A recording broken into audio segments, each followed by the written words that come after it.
Hi, my name is Laura Dunn, and I'm the founder and executive director of Serve Justice, which is a national organization I founded while a law student at the University of Maryland Carey School of Law here in Baltimore. April is Sexual Assault Awareness Month, and I'm here to talk specifically about the issue of campus sexual violence, which has grabbed national headlines and forced us to start dealing with this issue. I'm going to start where we always start, which is actually the wrong starting point, focusing on the impact of sexual violence. We know 1 in 4 to 1 in 5 women will graduate college having been sexually assaulted. And more recent research has shown that gender nonconforming students and transgender students are similarly facing very high rates. And of course, men are survivors too. What's really unique is that sexual violence is already underreported, yet it's still more underreported on campus. Our systems are failing and people are not reporting as a result. And there's a high price to this silence. And it's because we don't talk about the source of the problem. We don't talk about perpetrators. Sexual violence isn't happening in a vacuum. There's actually a lot of research that only a small group is committing the sexual violence, but they're doing it over and over. In fact, a study on undetected rapists in college found that 2 out of 3 of them average 6 victims, 6 lives destroyed by one person. Another way of saying this is that while most men will never commit sexual violence in their lifetime, the very small amount that do commit 90% of the problem. And yet as society, we're not talking about it. In fact, our criminal system tends not to convict anyone until they average 12 victims, 12 lives destroyed. And I'm not just talking about data, I'm talking about real lives. I am a survivor of campus sexual violence, and I've been very public about this. 2 men made a decision to do this to me. It was not my choice. And like so many other survivors, these were people I knew. I saw them in class. I was on their team for a sport.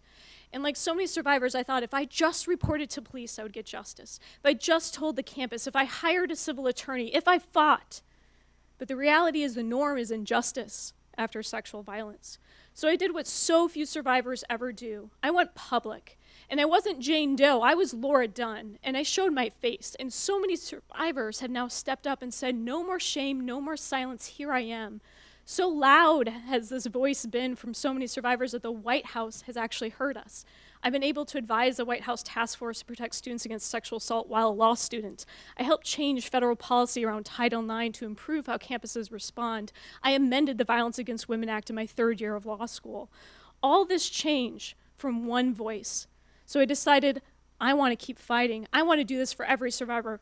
I want to empower their voice, and I want to make systems of justice actually work so that we can finally stop this prevalent problem. So I founded Serve Justice, and we've been effective. Having a victims' rights attorney from Serve Justice increases your odds of getting justice from the campus, criminal, and civil system.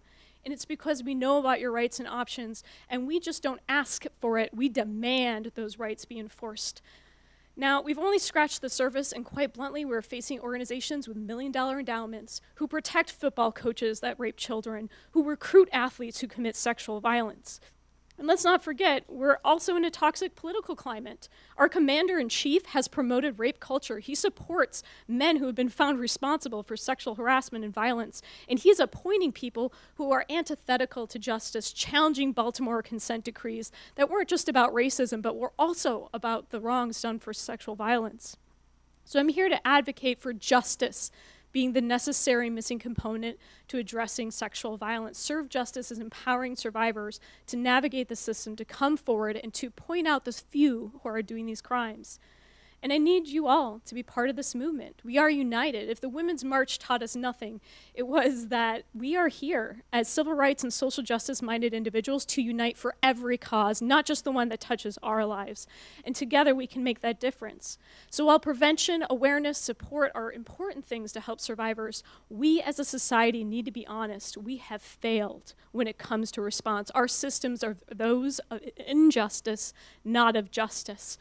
And the reason justice matters is because sexual violence is unique in saying shame and blame belong to the victim. Justice is the opposite, saying only those who create this harm deserve the blame. There is no shame for survivors, and we as a community need to give that message loud and clear. not just for individual cases. We need that message to be infused into our campuses, in our community, the way that institutions respond to this, and we need it at the national and state level. We need leaders who enforce laws that protect the most vulnerable. So to end, I want to use the words of Reverend Martin Luther King Jr. Injustice anywhere is a threat to justice everywhere.